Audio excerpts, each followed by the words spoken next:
What's up, Taiwan? How's it going? I'm Liao with 10 minutes of news from Taiwan and around the world. Taiwan's pandemic task force is reviewing a vaccine that targets both the original COVID-19 virus and its more recent Omicron BA.1 variant. Moderna's latest variant-specific shot was recently approved for use by the UK government.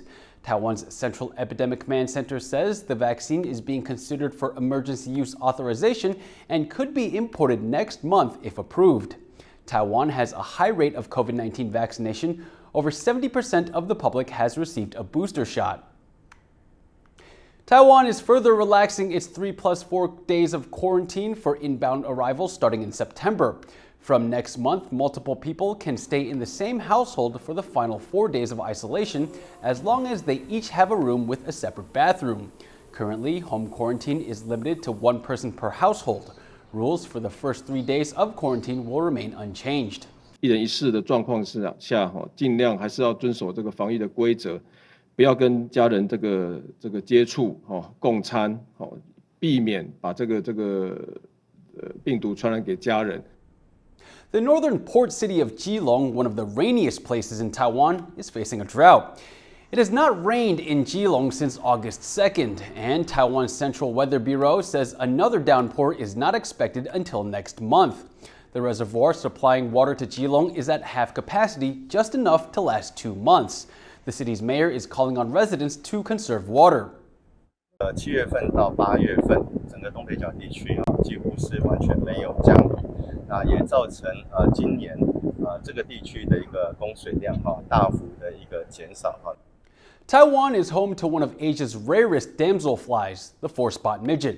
The last 10 years have seen a dramatic decline in the local population as its natural habitat is eroded. Now, conservationists are hoping to change the species' fortunes. Keelung has more. A delicate and increasingly rare sight. The 4-spot midget damselfly is classified as a near-threatened species by the International Union for the Conservation of Nature. Found only in Japan, Hong Kong, and Taiwan, it needs brackish water where fresh and saltwater meet to survive. Here in Taiwan, it's only found in Wugu, Huanggang Estuary, and the Shizidao wetland. 像一般的物种，生活的条件可以很宽松，那它只局限在潮间带有芦苇虫，而且它的水分的盐度要在5%到10%之间。所以这么多限制条件的环境，如果它的数量很多的话，表示我们的整个生态环境是比较多样性的。 Local NGO, the Society of Wilderness, has been monitoring the animal's population for over a decade, recording a worrying decline. 在2012年，那时候监测到的数量，一年加起来有1000多只。后来它开始递减，到现在这3年，我自己来调查，都只有以前的零头不到剩1/10这样子。 4-spot midgets are threatened by the destruction of wetlands and plant life. But Society of Wilderness has joined together with the Taipei city government to try and create a new habitat for the damselflies in an artificial wetland. 这边正好是淡水下来，海水可能涨退潮的一个交汇口，所以这边叫做半咸水区。所以透过这个 RCP 管是可以把这边的水引进去，让里面也保留跟这边一样的咸水的一个特性。With the help of civil society and local government, these rare creatures will hopefully be able to keep on fleeting around Taiwan's waterways for years to come. Ricky and Keelung for TaiwanPlus. Taiwan's waves attract visitors from all over the world. 2 surfers from South Africa decided to set up shop here, hand-making their own wooden surfboards. Here's their story.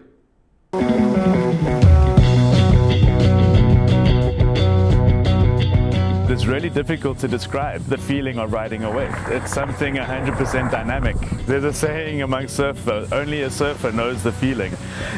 Sometimes that ride can only last 10 seconds, but then the memory, goes with you. Afterwards with your friends, you're like, talking. Oh man! Then you start sharing, especially if somebody sees you get a good wave or you see them get a good wave, there's a connection there.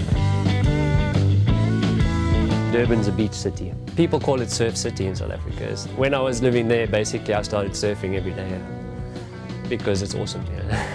I'd broken a few boards, saved up, and I got the money and I went and bought a new surfboard, and that thing broke the second day I had it. Like, okay, that's it. I'm going to make my own surfboard and I'm going to make it strong, My father had grown up on a farm where they fixed everything themselves. If you need something, you fix it or you make it. So I kind of grew up like that. The woodworking skills were already there and working with my hands. Started researching, and there was like a forum of people sharing ideas, and went on there and researched a bit, and then I started making one and started sharing ideas with those guys. Yeah, so I made my first board and I surfed it for like 5 years and it was still in perfect condition, and that's basically how I started. Try again. The reason I met Neil is because a friend of ours said that he knew someone who was making a wooden surfboard. If I'm going to have a surfboard, I'd like it to be a wooden surfboard. The beauty of a wooden surfboard is that they are handmade, and that makes a big difference. It feels like it's something created that is definitely more special than something that's popped out of a factory. And then other than that, wood looks so beautiful. The grain pattern, everyone is different. Every piece of wood is different, so every board comes out a bit different. I said to Neil, I would like him to make me a surfboard. And then he said, why don't you make it yourself? So I was like, okay, why not? Yeah. Through making my first surfboard, we started then moving along. At that time, we were working in his apartment. It was a dusty hell. It was his bedroom was just covered in sawdust. 2.5 years ago, we were looking for a workshop.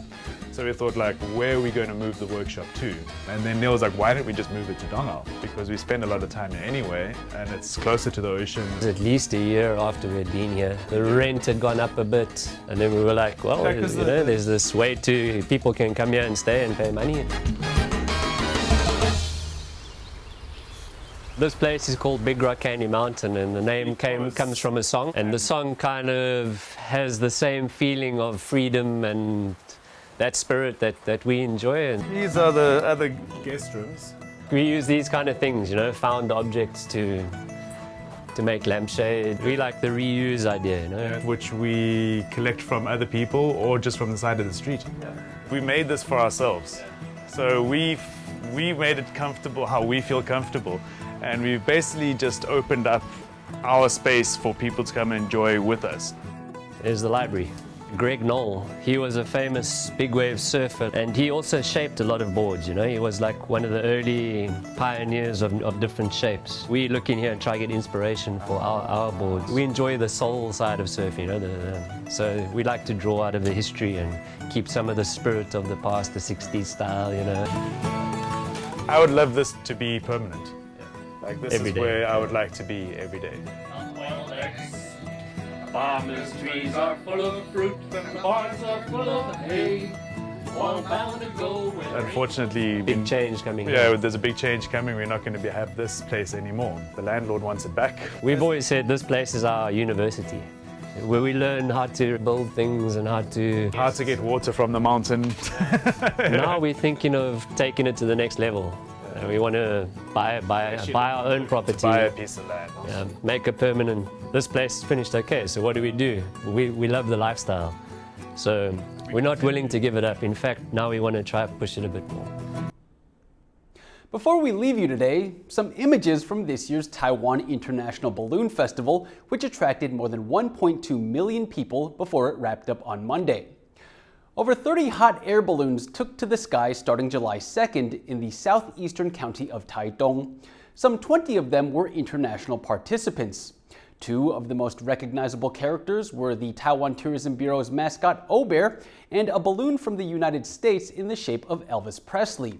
And for the first time this year, the event featured a light show using drones, wowing audiences with intricate choreography. The annual event has been running for 12 years now. It started in 2011 with only a handful of balloons, but has since expanded to include balloon rides and competitions. They also light the balloons from the inside and use them as a glowing backdrop for concerts at night. Thank you for watching What's Up Taiwan. Remember to download the TaiwanPlus app for more stories from Taiwan and around the world. Lastly, we want to start your day off right with a morning dose of cuteness. What you see here is a newborn southern poodoo at the Oakland Zoo in California. These animals are the world's smallest deer. I'm Liao. Take care and see you next time.